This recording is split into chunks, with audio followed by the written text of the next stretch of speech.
There are 10 upgrades people put real money into right before they sell, and every one of them comes back on them at closing.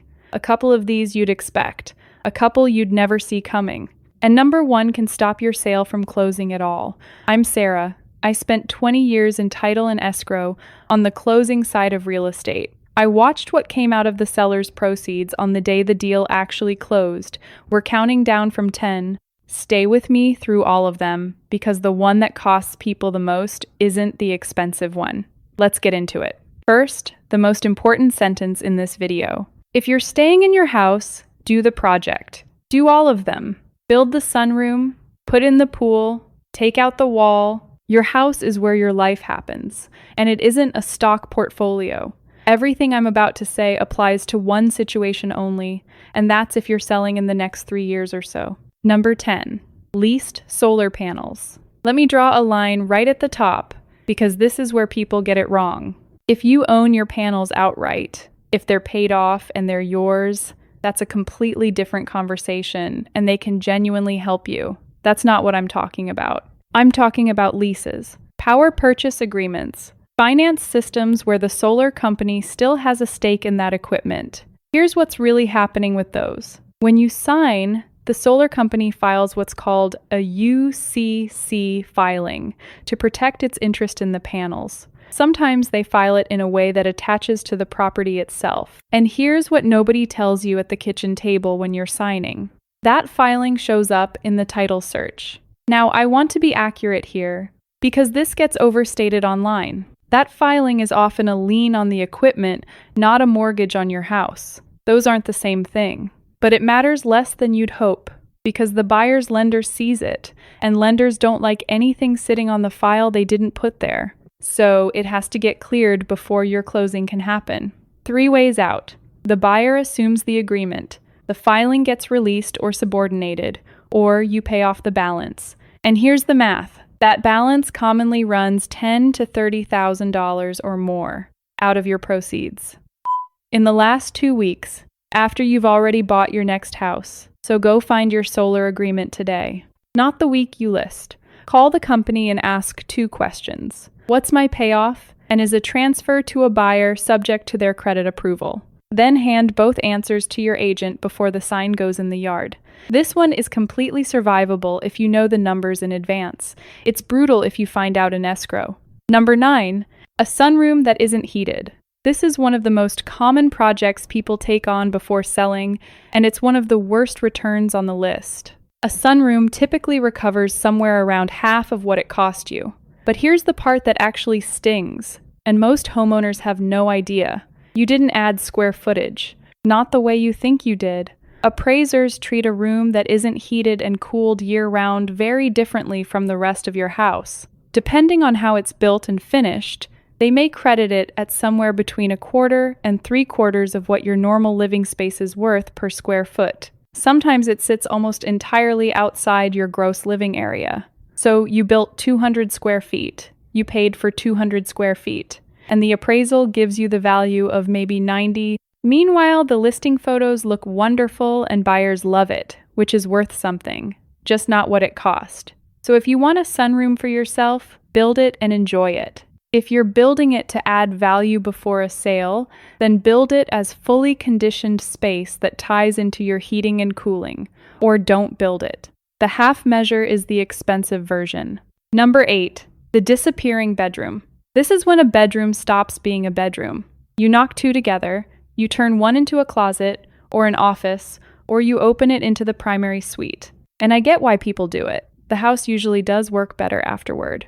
But here's what's really happening. You just went from 4 bedrooms to 3. And with the way buyers actually look for houses now, that's not a small thing. That's a wall. Think about how anybody searches. They set filters. 4 bedrooms, this price, this area. Then they look at what comes back. If your house says 3, you're not lower on their list. You're not on their list. They'll never see it. They'll never rule it out. They'll simply never know your house exists. And the house down the street that kept its 4th bedroom gets the showing. So count your bedrooms before you knock anything down. And if you've already done it and you're about to sell, ask your agent whether that room can reasonably be shown as a bedroom again. Sometimes a closet with a closet in it is just a bedroom with a wardrobe. Number 7. A pool in the wrong climate. The numbers on pools are not kind. A pool typically returns somewhere between 40 and 60% of what it costs to put in. So, a $60,000 in-ground pool tends to add something like $24,000 to $36,000 of value, but that's the national picture, and the national picture hides the thing that actually matters: where you live. In a warm market with a long season, a pool can genuinely add 10 to 15% or more, and in some neighborhoods, a house without one is at a disadvantage. In a cold market with a 3 or 4 month swim season, the effect is often flat. Sometimes it's negative, and it isn't only the purchase. Your insurance goes up, commonly $50 to $100 a year or more, and some insurers will require fencing or specific safety features as a condition of covering you at all. Then there's the buyer with a 2-year-old who looks at your pool and sees a hazard they have to manage rather than an amenity they wanted. So put in a pool because you're going to swim in it. If somebody tells you it's an investment, it isn't.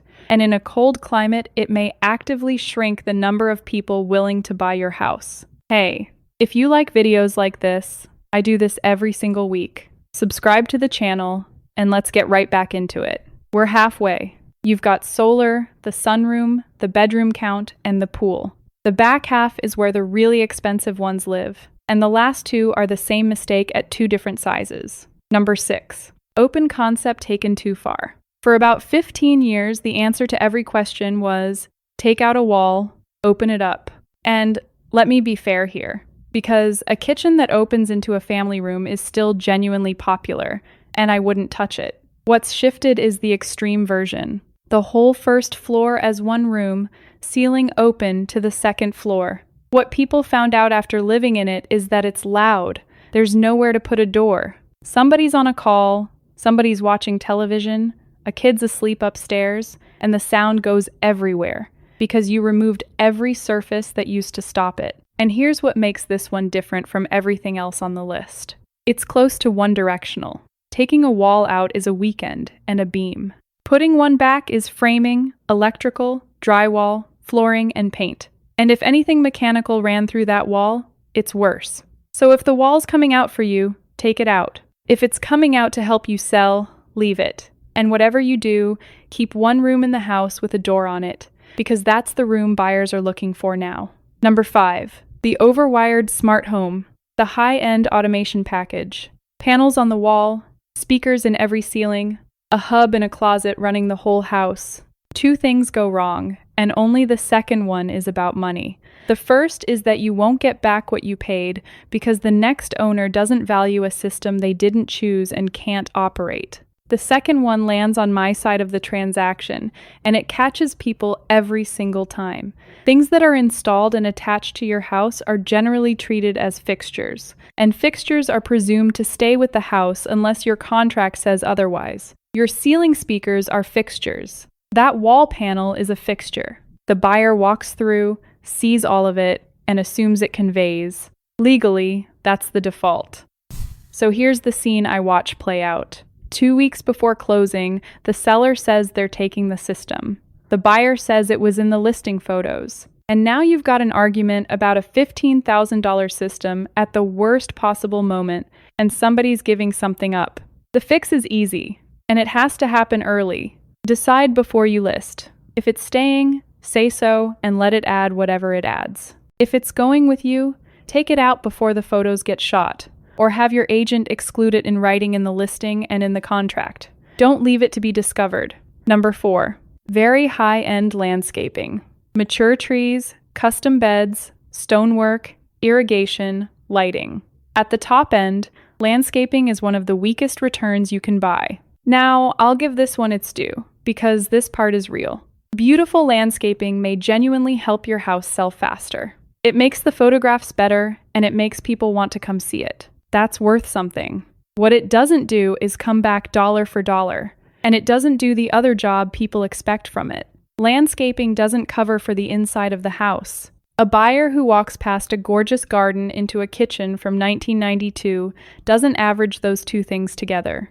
They see money that got spent outside and money that didn't get spent inside. And the second one is what they're about to inherit. Some buyers price your beautiful garden as work, too. They see a maintenance bill and a lost Saturday. So spend on the front beds and the approach, keep it simple, and put the rest into whatever's deferred inside the house. If you're a few years out and you're considering a very large landscape project, that's the one to think hardest about. Number 3, taking out the only bathtub. This one gets stated way too strongly almost everywhere, so let me give you the accurate version. Converting a tub to a big walk-in shower is popular. In a primary bathroom, it's close to expected now, and on its own, it's frequently a plus. And appraisers don't sit there and subtract a set dollar figure because a tub is missing. They're close to indifferent about it. The problem is only ever one specific thing, when there isn't a single bathtub left anywhere in the house, because at that point, it stops being about value and starts being about how many people can buy your house. A family with a small child needs somewhere to bathe that child. They walk your house, there's no tub in any bathroom, and a good number of them quietly stop considering it. And they don't tell you why. You don't see a lower offer. You see fewer offers, which eventually becomes the same thing. So, do the walk-in shower. Enjoy it. Just keep one tub somewhere in the house, ideally in a secondary bathroom. Number 2, the upscale primary suite addition. Here's where the dollars get serious. A high-end primary suite addition can run $100,000. It can run $300,000, and it returns roughly 48%. Sit with that. On a $200,000 addition, that's about $100,000 that doesn't come back. And here's what most people get wrong about why. They assume the work was overpriced, or the finishes were too fancy. That's usually not it at all. The market doesn't price your house by what you spent. It prices your house against the other houses around it. You can spend anything you want. The neighborhood decides what it's worth. Which brings us to number 1, because it's the same force, just bigger. Number 1, being the best house on the block. Every other thing on this list is a version of this one. It costs the most, and it's the one people are proudest of. You put in everything. The kitchen, the suite, the pool, the landscaping, the driveway, and now your house is unquestionably the nicest house on the street. It feels like that should mean you get the most money. Here's what actually happens, and this is the part I watched from the closing side for 20 years. Your buyer loves it. They offer a strong number. Then their lender orders the appraisal, and the appraiser goes looking for comparable sales, and there aren't any. Nothing near you has ever sold for what your house is under contract for, so the appraisal comes in low. And a lender doesn't lend against the contract price. It lends against the appraised value. Now there's a gap, and there are only 3 ways out of it. The buyer covers that gap in cash on top of their down payment, which most buyers simply can't do. Or you cut your price down to the appraisal. Or the deal dies and your house goes back on the market with days on market attached to it and every agent in town wondering what went wrong. That's the real cost of over-improving. It isn't that you fail to get a premium. It's that the money you spent can stop your house from closing at all. So, before you start any large project, ask your agent one question. What's the ceiling on this street? Every neighborhood has a number. Buyers won't go past no matter what you do inside. Find yours and stay under it. Let's bring this together. Leased solar and the filing that comes with it. An unheated sunroom that doesn't appraise as real square footage.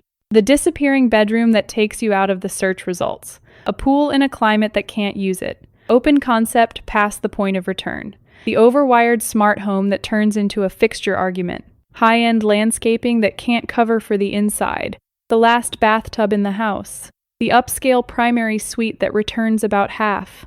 And being the best house on the block. Every one of them has the same thing in common. Not one is a bad project. They're all things that make a house genuinely nicer to live in, which is exactly why people do them. What they're not is money you can get back on a specific day chosen by somebody else. And here's the number that makes the point. In the 2025 cost versus value data, the best return on anything measured wasn't a kitchen, and it wasn't a suite. It was replacing the garage door. Around 268%. A new front door was over 200. The cheapest things on the outside of your house beat every expensive thing on the inside of it, and they beat them by a lot. So spend money on your house because you live in your house, When you're getting ready to sell, spend it small, spend it outside, and spend it on what's already broken. Now, if you want the other half of this, the cheap things that actually do get you more at closing, I put all 10 in this video right here. The whole list costs less than $400.